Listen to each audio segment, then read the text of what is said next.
Iran's president says that almost all main sanctions on Tehran have been lifted, noting that talks on the revival of the 2015 nuclear deal, though, will continue on some details. Hassan Rouhani made the remarks today after the fourth round of talks on reviving the Joint Comprehensive Plan of Action began on Friday in Vienna. Iran's Foreign Minister Mohammad Javad Zarif says that the U.S. has an obligation to help salvage the agreement, which it abandoned in 2018. Zarif said that Washington was the one who pulled out of the accord and violated its commitments under Security Council Resolution 2231.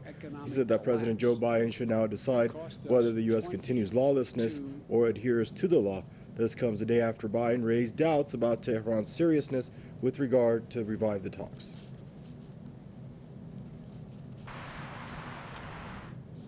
Joining us out of Los Angeles, California, is Ramiro Fuentes, political commentator. Hello, Ramiro. Hope you're doing well out there. Your thoughts on the prospects of getting beyond this impasse and this thing actually happening? I think the lifting of sanctions on Iran is a huge victory for the people of Iran. Sanctions are devastating to a country's economy, to working class people. Recently, I returned from a delegation to Nicaragua, which is also a sanctioned country by the U.S., to see firsthand the impact of sanctions. And the similar impacts have been felt on the Iranian people. Sanctions limit the ability of a country to trade, to do business, to have legal representation. In a sense, it's a form of economic warfare, which I think is the more appropriate name for sanctions. And so seeing the sanctions lifted are a huge victory. However, we also have to be cautious.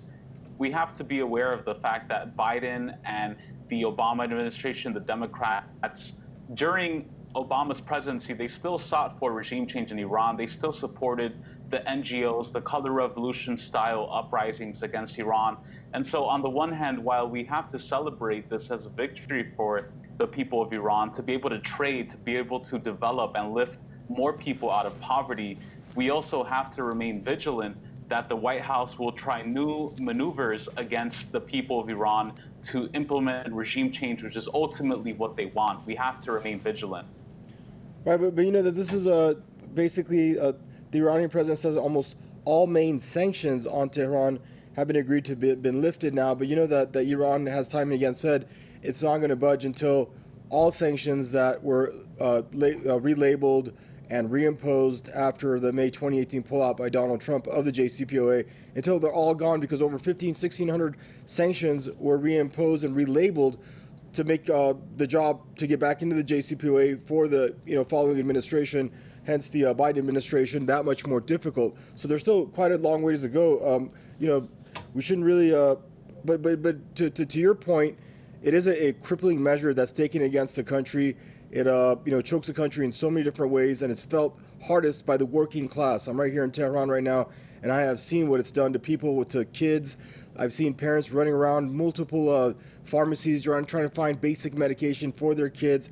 Some things that aren't even here to obtain. So basically, people that are apolitical are suffering political consequences by an entity halfway across the world. So to your point, it is a horrible thing. It is economic warfare or economic terrorism, however you want to name it.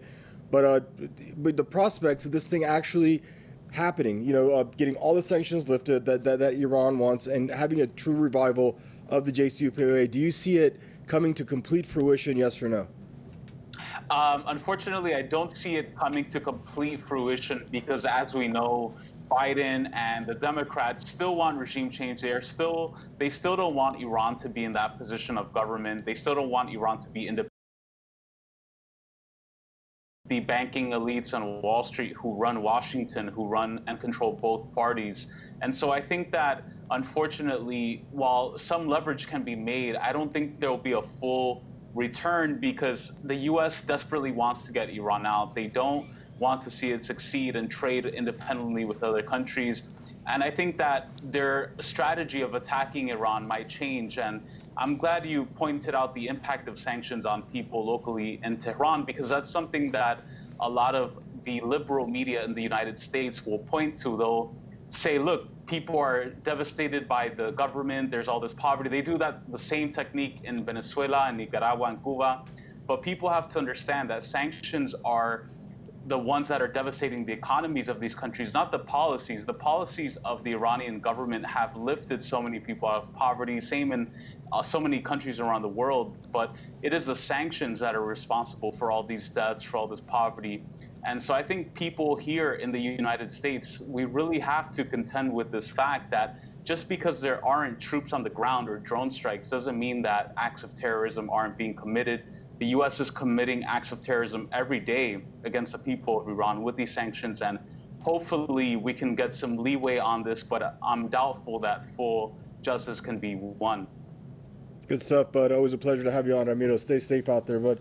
But Ramiro Fuentes there joining us from Los Angeles, California, political commentator.